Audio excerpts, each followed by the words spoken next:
Another key event of English Night is always presentations of student research from our current capstone seminars that are finishing in the current semester.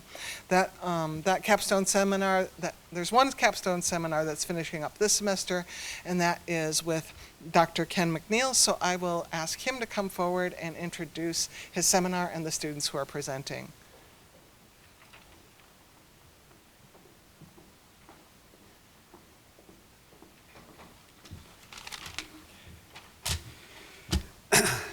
I'd like to say to all my students, well, here we are, English Night, which means you're nearly there.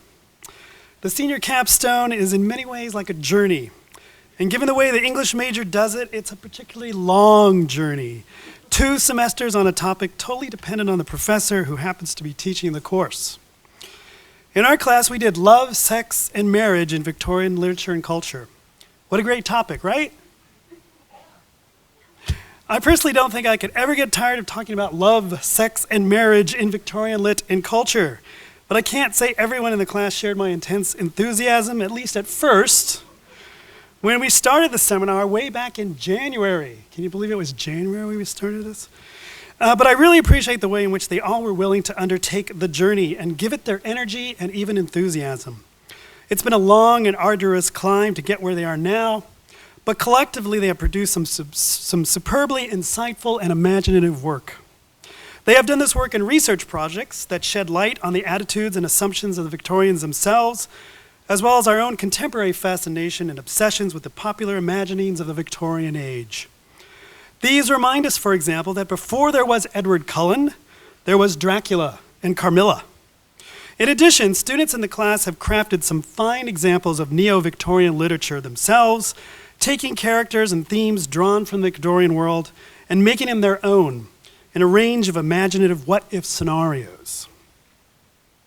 So before I introduce our 2 presenters, I just want to take this opportunity to extend my thanks to all of them: Garrett Bertram, Leslie Calkins, Shannon Carroll, Caitlin Collins, Ben Edson, Stephen Hatch, Sydney Hebert, Hannah Johnson, Liz Keefe, Elena McCusker, Charlie Petrick, Kathleen Ruenhorst, Amber Schlemmer, Nate Tancredi, Danny Tynan, and Jakira Wilson. The journey has been a long one, but I hope it's also maybe been a fun one for you all, that you feel it was worth it, and that the projects you have completed really do represent the pinnacle of your writing as English majors at Eastern. Tonight we have 2 students presenting on their seminar work. The first one is a research project by Liz Keefe entitled Last Words on Greece, the Role of Literature in the Lives of Homosexual People in Victorian England. The second is a creative adaptation of Tessa the D'Urbervilles by Shannon Carroll entitled Etra Leve. So I would now like to introduce Liz Keefe, who will present her project.